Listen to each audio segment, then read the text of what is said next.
வணக்கம். தந்தையின் பாட்காஸ்ட் செய்திகளை வாசிப்பது நான் கார்த்திகா பிரகாஷ். முதலில் தலைப்புச் செய்திகளை பார்க்கலாம். கிறிஸ்தவர்களாக மாறிய ஆதி திராவிடர்களுக்கு சலுகைகள் கிடைக்க வகை செய்யும் சட்ட திருத்தம் மத்திய அரசு கொண்டுவர வலியுறுத்தி தமிழக சட்டப்பேரவையில் தனி தீர்மானம் நிறைவேற்றும். அதிமுக பொதுக்குழு தீர்மானங்கள் தொடர்பாக சென்னை உயர்நீதிமன்றத்தில் இன்று இறுதி விசாரணை 2 நாட்களுக்கு நடைபெறும் என தகவல். சென்னை பாரிமுனையில் 4 மாடி கட்டிடம் இடிந்த பகுதியில் மீட்புப் பணிகள் நிறைவு. 14 மணி நேரம் நீடித்த மீட்புப் பணிகள் நள்ளிரவில் நிறைவடைந்தன.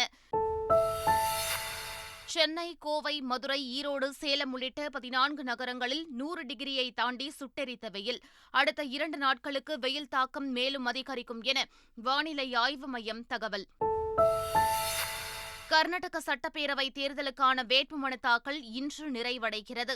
பாஜக, காங்கிரஸ் கட்சிகள் இறுதி வேட்பாளர் பட்டியல்களை வெளியிட்டன. ஆந்திராவில் 4362 கோடி ரூபாய் செலவில் அமைக்கப்படும் துறைமுக திட்டம் முதலமைச்சர் ஜெகன்மோகன் ரெட்டி அடிக்கல் நாட்டி தொடங்கி வைத்தார். அமெரிக்காவில் கனமழையால் பெட்ரோல், டீசலுக்கு கடும் தட்டுப்பாடு. எரிபொருளின்றி சாலைகளில் கார் உள்ளிட்ட வாகனங்கள் நிறுத்தி வைப்பு. IPL கிரிக்கெட் தொடரில் ராஜஸ்தான் அணிக்கு எதிரான போட்டி. லக்னோ சூப்பர் ஜெயன்ட்ஸ் அணி 10 ரன்கள் வித்தியாசத்தில் வெற்றி. இனி விரிவான செய்திகள். கிறிஸ்தவர்களாக மாறிய ஆதி திராவிடர்களுக்கு சலுகைகள் கிடைக்க சட்டத்திருத்தம் கொண்டுவர மத்திய அரசை வலியுறுத்தி தமிழக சட்டப்பேரவையில் முதலமைச்சர் ஸ்டாலின் கொண்டுவந்த தனி தீர்மானம் ஒருமனதாக நிறைவேற்றப்பட்டது. இதுகுறித்து அவையில் பேசிய முதலமைச்சர் ஸ்டாலின், சட்ட வல்லுநர்களுடன் ஆலோசித்த பிறகே தனி தீர்மானம் கொண்டுவரப்பட்டதாக கூறினார். நாங்கள் இந்த தீர்மானத்தை கொண்டு வந்திருக்கிறோம் என்று சொன்னால் ஏனோதானோ என்று கொண்டு வந்து விடுவதில்லை. இந்த தீர்மானத்தை பல்வேறு கட்ட ஆலோசனைகள் எல்லாம் மேற்கொண்டு சட்ட வல்லுநர்களெல்லாம் கலந்து பேசி அதற்கு பிறகுதான் இந்த தீர்மானத்தை முன்மொழிந்திருக்கிறோம். ஆக இதை முறையாக முன்மொழிந்திருக்கிறோம் என்பதை உறுதி செய்யக்கூடிய வகையிலே பாஜக வெளிநடப்பு செய்திருக்கிறது என்பதை மாத்திரம் பதிவு செய்து அமைகிறேன். கிறிஸ்தவத்துக்கு மாறிய பட்டியலின சமூகத்தினருக்கு சலுகைகள் வழங்கும் தீர்மானம் எந்த தரவுகளின் அடிப்படையில் கொண்டுவரப்பட்டது என்று முதலமைச்சர் ஸ்டாலின் பொதுவெளியில் வெளியிட தயாரா என்று தமிழக பாஜக தலைவர் அண்ணாமலை கேள்வி எழுப்பியுள்ளார். இதனிடையே பாஜக தலைவர் அண்ணாமலையை குறிப்பிட்டு தான் ட்விட்டரில் எந்த கருத்தும் பதிவிடவில்லை என நடிகர் SV சேகர் விளக்கம் அளித்துள்ளார். நான் ரொம்ப வருஷமா பல பதிவுகள் போட்டுட்டு இருக்கேன். சில சமயம் என்ன ஆயிடுது, அந்த வேற யாரோ தன்னைத்தான் சொல்றதா நினைக்கிறதே ஒரு விதமான தாழ்வு மனப்பான்மைக்கு அடிப்படையாகத்தான் தெரியும். அது இதை பற்றி நான் ரொம்ப அடிக்கடி சொல்றதுக்கு நான் ஓப்பனாகவே சொல்றேன். எனக்கும் அண்ணாமலைக்கும் எந்த விரோதமும் கிடையாது. அவர் என்னை விட கிட்டத்தட்ட பாதி வயசு சின்னவர். ஆனால் அதனால ஒன்றும் பெரிய விஷயம். அண்ணாமலையோடு நான் போட்டி போட வேண்டிய அவசியம் இல்லை. அண்ணாமலையோடு நான் போட்டி போடணும்னு சொன்னால் அது என் பையனோடையே நான் போட்டி போடுற மாதிரி. நான் பல விஷயங்கள் சாதிச்சாச்சு. அரசியல்ல எந்த தேர்தலையும் நான் நிக்க போறது இல்லைங்கிற முடிவோடு தான் நான் பாஜக கூடயே வந்தேன். தமிழகத்தில் மிகப்பெரிய அரசியல் சக்தியாக பாஜக உருவெடுத்துள்ளது என்று அக்கட்சியின் மூத்த தலைவரும் மத்திய இணையமைச்சருமான எல் முருகன் தெரிவித்துள்ளார். எந்தவித ஐயமும் இல்லை. நாம் மிகப்பெரிய ஒரு அரசியல் சக்தியாக தமிழகத்தில் உருவெடுத்து நாம் வளர்ந்து கொண்டிருக்கின்றோம். அதிமுக பொதுக்குழு தீர்மானங்கள் மற்றும் பொதுச் செயலாளர் தேர்தல் தொடர்பான மேல்முறையீட்டு வழக்குகள் சென்னை உயர்நீதிமன்றத்தில் இன்று இறுதி விசாரணைக்கு வருகின்றன. அதிமுக பொதுக்குழு தீர்மானங்களுக்கும் பொதுச் செயலாளர் தேர்தலுக்கும் தடை விதிக்க மறுத்த தனி நீதிபதி உத்தரவை எதிர்த்து பன்னீர்செல்வம் உள்ளிட்டோர் சென்னை உயர்நீதிமன்றத்தில் மேல்முறையீட்டு மனுக்களை தாக்கல் செய்திருந்தனர். அவற்றை விசாரித்த நீதிபதிகள் இடைக்கால உத்தரவு எதுவும் பிறப்பிக்க முடியாது என கூறி இறுதி விசாரணையை 20ஆம் தேதிக்கு ஒத்திவைத்திருந்தனர். அதன்படி இன்றும் நாளையும் இறுதி விசாரணை நடைபெறும் என தெரிகிறது. மசோதாவுக்கு ஒப்புதல் தருவதற்கு முன் அதை அலசி ஆராய்வதற்கு கால அவகாசம் தேவைப்படுகிறது என்று புதுச்சேரி துணைநிலை ஆளுநர் தமிழிசை சவுந்தரராஜன் தெரிவித்துள்ளார். மற்றவங்களை பத்தி நான் சொல்ல விரும்பல. நாம ஒரு மசோதா வந்ததுன்னா அதை பார்த்து அதை கால நிர்ணயம் வேண்டும் என்றோ வேண்டாம் என்றோ சொல்லவில்லை. அதற்கு கால அவகாசம் எவ்வளவு தேவையோ அவ்வளவு நாங்கள் எடுத்துக்கொள்கிறோம். இந்திய தொழில் கூட்டமைப்பின் தென்மண்டல பிரிவு சார்பில் தென்னிந்திய ஊடகம் மற்றும் பொழுதுபோக்கு தொடர்பான உச்சி மாநாடு சென்னையில் நடைபெற்றது. இதில் கலந்து கொண்டு பேசிய அமைச்சர் உதயநிதி ஸ்டாலின், சென்னையில் நவீன திரைப்பட நகரம் அமைக்கும் திட்டத்திற்கு திட்ட அறிக்கை தயாரிக்க 1.5 கோடி நிதி ஒதுக்கப்பட்டுள்ளது என்று கூறினார். அரசு எம்ஜிஆர் திரைப்பட கல்லூரி மாணவர்களின் ஆவணப்படங்களுக்கு பரிசு வழங்கப்படும் என்றும் அமைச்சர் உதயநிதி ஸ்டாலின் தெரிவித்தார். பத்மஸ்ரீ டாக்டர் ப. சிவந்தி ஆதித்தனாரின் 10ஆம் ஆண்டு நினைவு நாளை ஒட்டி நேற்று சென்னை போயஸ் தோட்டத்தில் உள்ள நினைவு இல்லத்தில் தினத்தந்தி குழும தலைவர் பாலசுப்ரமணியன் ஆதித்தன், தினத்தந்தி குழும இயக்குநர் சிவந்தி ஆதித்தன், குடும்பத்தினர் மற்றும் தினத்தந்தி குழும நிர்வாகிகள் மரியாதை செலுத்தினர். இதேபோல் பல்வேறு அரசியல் கட்சியினர், முக்கிய பிரமுகர்கள் உள்ளிட்ட பலர் பத்மஸ்ரீ டாக்டர் ப. சிவந்தி ஆதித்தனார் நினைவு இல்லத்தில் மரியாதை செலுத்தினர். நாட்டில் மாற்றத்தை ஏற்படுத்த அரசியலை புரிந்து கொள்ளக்கூடியவர்களாக மாணவர்கள் இருக்க வேண்டும் என்று திமுக எம்பி கனிமொழி கேட்டுக் கொண்டார். நம்முடைய அடையாளங்களை மீட்டெடுப்பதாக இருக்கட்டும், மொழியை மீட்டெடுப்பதாக இருக்கட்டும், எதுவாக இருந்தாலும் அது உங்கள் கைகளிலே இருக்கிறது. உங்களை சுற்றி நடக்கக்கூடிய உலகத்தை, இந்த நாட்டை, இந்த நாட்டில் இருக்கக்கூடிய அரசியலை புரிந்து கொள்ளக்கூடியவர்களாக நீங்கள் இருக்க வேண்டும்.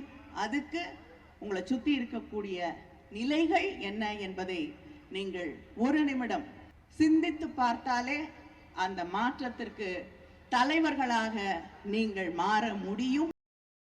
ஆணவ கொலைகளை தடுப்பதற்கு தனிச்சட்டத்தை முதலமைச்சர் ஸ்டாலின் உடனடியாக நிறைவேற்ற வேண்டும் என்று விடுதலை சிறுத்தைகள் கட்சியின் தலைவர் தொல் திருமாவளவன் கோரிக்கை விடுத்தார். பிற மாநிலங்களுக்கு முன்னோடியாக இருக்கக்கூடிய வகையிலே தமிழ்நாடு முதல்வர் அவர்கள் இந்த ஆணவ கொலைகளை தடுப்பதற்குரிய சட்டத்தை உடனே நிறைவேற்ற வேண்டும் என்று கேட்டுக்கொண்டார். சென்னை பாரிமுனையில் கட்டிடம் இடிந்து விழுந்த பகுதியில் மீட்புப் பணிகளை பொதுப்பணித்துறை அமைச்சர் நேரு மற்றும் இந்து சமய அறநிலையத்துறை அமைச்சர் சேகர் பாபு ஆகியோர் நேரில் பார்வையிட்டு ஆய்வு செய்தனர்.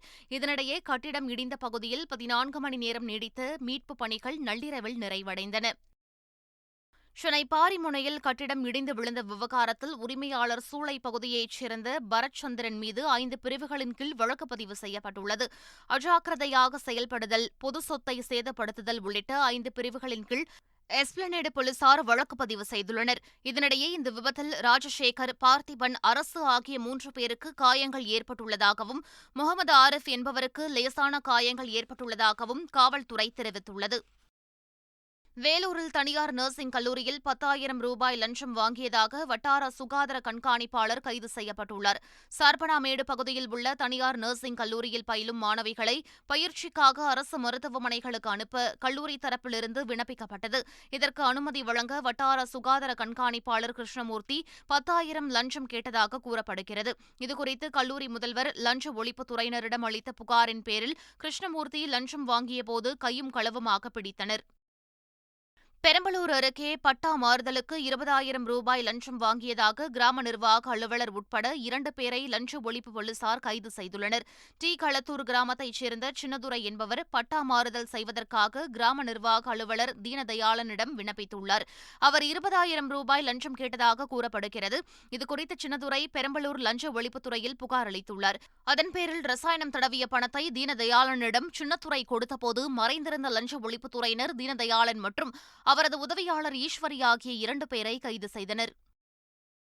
திருப்பூர் மாவட்டம் காங்கேயம் அருகே பணம் வைத்து சட்டவிரோதமாக சூதாட்டத்தில் ஈடுபட்ட 10 பேர் கைது செய்யப்பட்டனர். முத்தூர் செல்லும் சாலையில் உள்ள குடோன் ஒன்றில் பணம் வைத்து சூதாடியதாக காங்கேயம் பகுதியைச் சேர்ந்த 10 பேரை கைது செய்தனர். அவர்களிடமிருந்து 25,000 ரூபாய் பணத்தையும் காவல்துறையினர் பறிமுதல் செய்தனர். தமிழகத்தில் கோடை வெயிலின் தாக்கம் நாளுக்கு நாள் அதிகரித்து வரும் நிலையில் 14 இடங்களில் வெயில் சதம் அடித்துள்ளது. சென்னை மீனம்பாக்கத்தில் 101.84 டிகிரி பதிவானது. இதேபோல் தருமபுரி, கோவை, ஈரோடு, கரூர், மதுரை, நாமக்கல், சேலம், தஞ்சாவூர், திருச்சி, திருப்பத்தூர், திருத்தணி மற்றும் வேலூரில் 100 டிகிரியை தாண்டி வெப்பம் பதிவானது. இதனிடையே அடுத்த 2 நாட்களுக்கு வெயில் மேலும் அதிகரிக்கும் என சென்னை வானிலை ஆய்வு மையம் தெரிவித்துள்ளது. கர்நாடகாவில் சட்டமன்ற தேர்தல் மே மாதம் 10ஆம் தேதி நடைபெறவுள்ள நிலையில் அதற்கான வேட்புமனு தாக்கல் இன்றுடன் நிறைவு பெறுகிறது. நேற்று மாலை வரை 1,110 வேட்புமனுக்கள் தாக்கல் செய்யப்பட்டிருந்தன. பாஜக தரப்பில் 164 பேரும், காங்கிரஸில் 147, மதசார்பற்ற ஜனதாதள கட்சியைச் சேர்ந்த 104 பேரும் தங்கள் வேட்புமனுக்களை தாக்கல் செய்துள்ளனர். இவர்களைத் தவிர சுயேட்சையாக 359 பேர் வேட்புமனுக்களை தாக்கல் செய்துள்ளனர். கர்நாடக சட்டப்பேரவை தேர்தலுக்காக மீதமிருந்த 2 தொகுதிகளுக்கான வேட்பாளர் பட்டியலை பாஜக வெளியிட்டுள்ளது. அதில் பாஜக மூத்த தலைவர் ஈஸ்வரப்பாவின் தொகுதியான சிவமோகாவில் சனபசப்பா போட்டியிடுவார் என்றும், மான்வே தொகுதியில் PV நாயக் போட்டியிடுவார் என்றும் அறிவிக்கப்பட்டுள்ளது. இதேபோல் கர்நாடக சட்டப்பேரவை தேர்தலில் போட்டியிடும் 5 தொகுதிகளுக்கான இறுதி வேட்பாளர் பட்டியலை காங்கிரஸ் கட்சி வெளியிட்டுள்ளது. உச்சநீதிமன்ற கொலீஜியத்தின் கூட்டம் தலைமை நீதிபதி TY சந்திரசூட் தலைமையில் நடைபெற்றது. அதில் சென்னை உயர்நீதிமன்ற பொறுப்பு தலைமை நீதிபதி T. ராஜாவை ராஜஸ்தான் உயர்நீதிமன்றத்திற்கு மாற்ற மத்திய அரசுக்கு பரிந்துரை செய்யப்பட்டது. அதுபோல மும்பை உயர்நீதிமன்ற பொறுப்பு தலைமை நீதிபதி SV கங்கா பூர்வாலாவை சென்னை உயர்நீதிமன்றத்தின் தலைமை நீதிபதியாக நியமிக்கவும் உச்சநீதிமன்ற கொலீஜியம் பரிந்துரை செய்துள்ளது. ஒடிஷா உயர்நீதிமன்ற தலைமை நீதிபதி முரளிதரனின் பதவிக்காலம் 4 மாதங்களே உள்ள நிலையில் அவரை சென்னை உயர்நீதிமன்ற தலைமை நீதிபதியாக நியமிக்க பரிந்துரைத்தது தொடர்பாக மத்திய அரசு எந்த முடிவும் எடுக்கவில்லை என்பதால் அந்த பரிந்துரையை கொலீஜியம் திரும்பப் பெற்றது.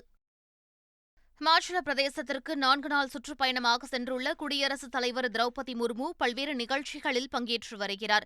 ஷிம்லா நகரில் நடைபெற்ற ஹிமாச்சல பிரதேச பல்கலைக்கழக பட்டமளிப்பு விழாவில் அவர் கலந்து கொண்டு மாணவ மாணவிகளுக்கு பட்டங்களை வழங்கி கௌரவித்தார். அப்போது பேசிய குடியரசுத் தலைவர், சுற்றுச்சூழல் சவால்களை எதிர்கொள்ளும் வகையில் பல்கலைக்கழக மாணவர்கள் ஆராய்ச்சிகளில் ஈடுபட வேண்டும் என்று கேட்டுக் கொண்டார். ஆந்திராவில் 4362 கோடி ரூபாய் செலவில் அமைக்கப்படவுள்ள முலபேட்டா பசுமை துறைமுக திட்டத்தை அம்மாநில முதலமைச்சர் ஜெகன்மோகன் ரெட்டி அடிக்கல் நாட்டி தொடங்கி வைத்தார். இந்நிகழ்ச்சியில் பங்கேற்க ஹெலிகாப்டரில் வந்த ஜெகன்மோகன் ரெட்டிக்கு உற்சாக வரவேற்பு அளிக்கப்பட்டது. சர்வதேச ஆன்லைன் மோசடி கும்பலைச் சேர்ந்த ஒரு பெண் உள்ளிட்ட 8 பேரை நொய்டாவில் உத்தரப்பிரதேச போலீசார் சுற்றி வளைத்து கைது செய்தனர். இதில் 7 பேர் ஆப்பிரிக்க நாட்டைச் சேர்ந்தவர்கள் என்றும் ஒருவர் இந்தியாவை சேர்ந்தவர் என்றும் போலீசார் தெரிவித்தனர். வெளிநாட்டிலிருந்து விலை உயர்ந்த பரிசுப் பொருட்கள் அனுப்பியுள்ளதாக கூறி அதற்கு சுங்க கட்டணம் ஆன்லைனில் செலுத்த சொல்லி அக்கும்பல் 800க்கும் மேற்பட்டோரிடம் கைவரிசை காட்டியுள்ளது. அவர்களிடமிருந்து போலி பாஸ்போர்ட்டுகள், 30க்கும் மேற்பட்ட செல்போன்கள் உள்ளிட்டவற்றை காவல்துறையினர் பறிமுதல் செய்தனர். ஆந்திர மாநிலம் அனந்தபுரம் அருகே தேசிய நெடுஞ்சாலை ஓரம் சிறுத்தை புலி ஒன்று படுத்திருந்ததால் அவ்வழியாக சென்ற வாகன ஓட்டிகள் அச்சமடைந்தனர். பெங்களூரு பல்லாரி தேசிய நெடுஞ்சாலையில் படுத்திருந்த அந்த சிறுத்தை புலியை பார்த்த வாகன ஓட்டிகள் அச்சத்துடன் பயணித்தனர்.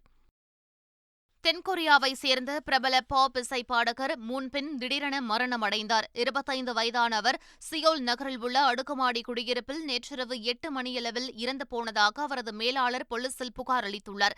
தென்கொரியாவின் ஆஸ்ட்ரோ குழு உறுப்பினரான மூன் பின் இசை மற்றும் நடன கலைஞராக திகழ்ந்து வந்தார். பிரேத பரிசோதனைக்கு பின்தான் மூன் பின் இறப்புக்கான காரணம் தெரியவரும் என காவல்துறையினர் தெரிவித்துள்ளனர். மூன் பின்னின் அகால மறைவு அவரது ரசிகர்களை சோகத்தில் ஆழ்த்தியுள்ளது. அமெரிக்காவின் புளோரிடா மாகாணத்தில் கடந்த வாரம் பெய்த கனமழை மற்றும் வெள்ளம் காரணமாக பெட்ரோல், டீசலுக்கு கடும் தட்டுப்பாடு ஏற்பட்டுள்ளது. இதனால் மியாமி நகரில் எரிபொருள் இன்றி சாலைகளில் ஆங்காங்கே கார்கள் உள்ளிட்ட வாகனங்கள் ஆங்காங்கே நிறுத்தப்பட்டுள்ளன. பெட்ரோல் பங்குகள் வெறிச்சோடி காணப்படுகின்றன. எரிவாயு நிரப்ப முடியாமல் தவித்து வரும் வாகன ஓட்டிகள் இயல்பு வாழ்க்கை முடங்கிவிட்டதாக வேதனை தெரிவித்துள்ளனர். IPL கிரிக்கெட் தொடரில் ராஜஸ்தான் அணிக்கு எதிரான போட்டியில் 10 ரன்கள் வித்தியாசத்தில் லக்னோ சூப்பர் ஜெயண்ட்ஸ் அணி வெற்றி பெற்றது. ஜெய்ப்பூரின் சவாய் மன்சிங் மைதானத்தில் நடைபெற்ற இப்போட்டியில் டாஸ் வென்ற ராஜஸ்தான் அணி முதலில் பந்துவீச்சை தேர்வு செய்தது. அதன்படி பேட்டிங் செய்த லக்னோ அணி 20 ஓவர்கள் முடிவில் 7 விக்கெட்டுகளை இழந்து 154 ரன்களை எடுத்தது. பின்னர் 155 ரன்கள் எடுத்தால் வெற்றி என்ற இலக்குடன் களம் இறங்கிய ராஜஸ்தான் அணி 6 விக்கெட்டுகள் இழப்பிற்கு 144 ரன்கள் மட்டுமே எடுத்து தோல்வியை தழுவியது. இதன் மூலம் 10 ரன்கள் வித்தியாசத்தில் லக்னோ அணி வெற்றி பெற்றது. மீண்டும் தலைப்புச் செய்திகள். கிறிஸ்தவர்களாக மாறிய ஆதி திராவிடர்களுக்கு சலுகைகள் கிடைக்க வகை செய்யும் சட்ட திருத்தம். மத்திய அரசு கொண்டுவர வலியுறுத்தி தமிழக சட்டப்பேரவையில் தனி தீர்மானம் நிறைவேற்றும். அதிமுக பொதுக்குழு தீர்மானங்கள் தொடர்பாக சென்னை உயர்நீதிமன்றத்தில் இன்று இறுதி விசாரணை. 2 நாட்களுக்கு நடைபெறும் என தகவல். சென்னை பாரிமுனையில் 4 மாடி கட்டிடம் இடிந்த பகுதியில் மீட்பு பணிகள் நிறைவு. 14 மணி நேரம் நீடித்த மீட்பு பணிகள் நள்ளிரவில் நிறைவடைந்தன. சென்னை, கோவை, மதுரை, ஈரோடு, சேலம் உள்ளிட்ட 14 நகரங்களில் 100 டிகிரியை தாண்டி சுட்டெரித்த வெயில். அடுத்த 2 நாட்களுக்கு வெயில் தாக்கம் மேலும் அதிகரிக்கும் என வானிலை ஆய்வு மையம் தகவல். கர்நாடக சட்டப்பேரவை தேர்தலுக்கான வேட்புமனு தாக்கல் இன்று நிறைவடைகிறது. பாஜக, காங்கிரஸ் கட்சிகள் இறுதி வேட்பாளர் பட்டியல்களை வெளியிட்டன. ஆந்திராவில் 4362 கோடி ரூபாய் செலவில் அமைக்கப்படும் துறைமுக திட்டம் முதலமைச்சர் ஜெகன்மோகன் ரெட்டி அடிக்கல் நாட்டி தொடங்கி வைத்தார். அமெரிக்காவில் கனமழையால் பெட்ரோல் டீசலுக்கு கடும் தட்டுப்பாடு. எரிபொருளின்றி சாலைகளில் கார் உள்ளிட்ட வாகனங்கள் நிறுத்தி வைப்பு. IPL கிரிக்கெட் தொடரில் ராஜஸ்தான் அணிக்கு எதிரான போட்டி. லக்னோ சூப்பர் ஜெயன்ட்ஸ் அணி 10 ரன்கள் வித்தியாசத்தில் வெற்றி. இத்துடன் பாட்காஸ்ட் செய்திகள் நிறைவு பெறுகின்றன. வணக்கம்.